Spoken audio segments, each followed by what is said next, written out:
नमस्कार. आज आपण एका अशा संताची गोष्ट जाणून घेणार आहोत, ज्यांच्या मंदिरात आश्चर्य वाटेल, पण कोणतीही देणगी स्वीकारली जात नाही. हो, तर कोण होते हे संत आणि काय आहे त्यांच्या या अनोख्या सेवेचा वारसा? चला, जलाराम बापांच्या जयंतीच्या निमित्ताने त्यांची ही प्रेरणादायी कहाणी समजून घेऊया. तर सुरुवात करूया एका आकड्यापासून. तो आकडा आहे 0. आता 0 म्हणजे काहीच नाही असं वाटेल. पण इथे हाच 0 एका खूप मोठ्या वारसाचं, एका महान परंपरेचं प्रतीक आहे. एक अशी परंपरा जी आजही लाखो लोकांना प्रेरणा देत आहे. हा आकडा आहे गुजरातच्या एका प्रसिद्ध मंदिरात स्वीकारल्या गेलेल्या देणग्यांचा, म्हणजे 0 देणग्या. पण हे कसं शक्य आहे? एवढं मोठं मंदिर आणि देणगी 0? यामागे कोण आहे? तर या अनोख्या परंपरेमागे आहेत संत जलाराम बापा. चला तर मग आज आपण त्यांचीच कहाणी आणि त्यांची शिकवण जरा जवळून जाणून घेऊया. तर सर्वात आधी पाहूया, सेवेचा हा उत्सव म्हणजे जलाराम जयंती नक्की आहे तरी काय? तर जलाराम जयंती हा मुळात संत जलाराम बापांचं जीवन आणि त्यांच्या शिकवणीला समर्पित असा एक उत्सव आहे. आपल्या हिंदू पंचांगानुसार हा दिवस कार्तिक महिन्याच्या शुद्ध सप्तमीला येतो, म्हणजे साधारणपणे दिवाळीनंतर. आता पुढचा भाग, वीरपूरचे संत. नक्की कोण होते हे जलाराम बापा? गोष्ट आहे 1799 सालची. गुजरातच्या वीरपूर गावात जलाराम बापांचा जन्म झाला. ते लहानपणापासूनच जरा वेगळे होते. त्यांच्या मनात प्रभू रामाबद्दल प्रचंड भक्ती होती आणि सगळ्यांबद्दल अपार करुणा. मोठे झाल्यावर तर त्यांनी आपल्या पत्नी वीरबाई मा यांच्यासाठीने आपलं संपूर्ण जीवनच मानवसेवेसाठी वाहून घेतलं. त्यांच्यासोबत नेहमी 2 गोष्टी असायच्या ज्या त्यांच्या व्यक्तिमत्वाचं सार सांगतात. एक म्हणजे हातातली जपमाळ, त्यांच्या निस्सीम श्रद्धेचं प्रतीक, आणि दुसरी म्हणजे खांद्यावरची काठी, त्यांच्या नम्र सेवाभावाचं प्रतीक. म्हणजे बघा, त्यांची आंतरिक श्रद्धा आणि बाह्यकृती यांचा किती सुंदर मिलाप होता. आता पाहूया त्यांच्या आयुष्याचं ध्येय, सेवेचं जीवन.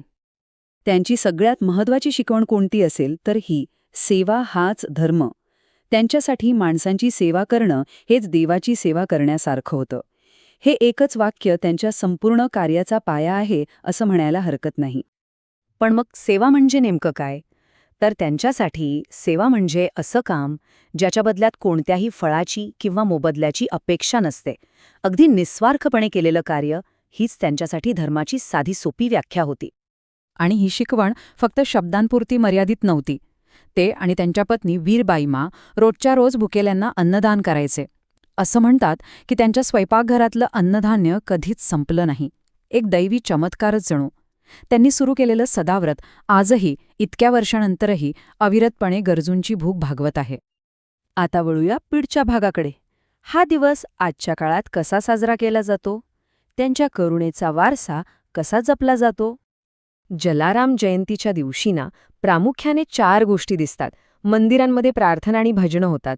सर्वांसाठी सामुदायिक भोजनाची म्हणजे लंगरची व्यवस्था असते.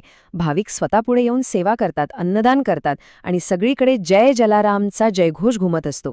हे सगळं त्यांच्याच मूल्यांचा एक सुंदर प्रतिबिंब आहे. आणि आता शेवटचा भाग, एक चिरंतन संदेश.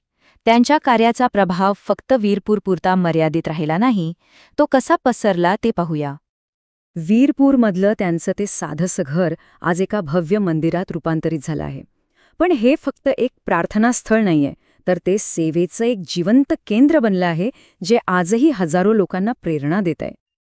आणि इथे आपण पुन्हा त्या सुरुवातीच्या 0च्या आकड्यावर येतो. वीरपूरच्या या मुख्य मंदिरात रोख रक्कम असो किंवा कोणतीही वस्तू, काहीही देणगी म्हणून स्वीकारलं जात नाही.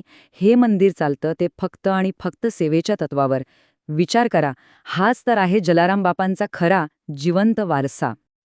त्यांचा अंतिम संदेश खूप साधा पण तितकाच खोल होता. ते म्हणायचे, प्रेम, श्रद्धा आणि निस्वार्थ भावनेनं मानवतेची सेवा करा, हीच खरी देवाची उपासना आहे. त्यांच्या संपूर्ण जीवनाचं आणि तत्वज्ञानाचं हेच सार आहे. आणि जाता जाता एक प्रश्न. आजच्या या धावपळीच्या आधुनिक जगात निस्वार्थ सेवेचं रूप काय असू शकतं याचा विचार मात्र नक्की करायला हवा.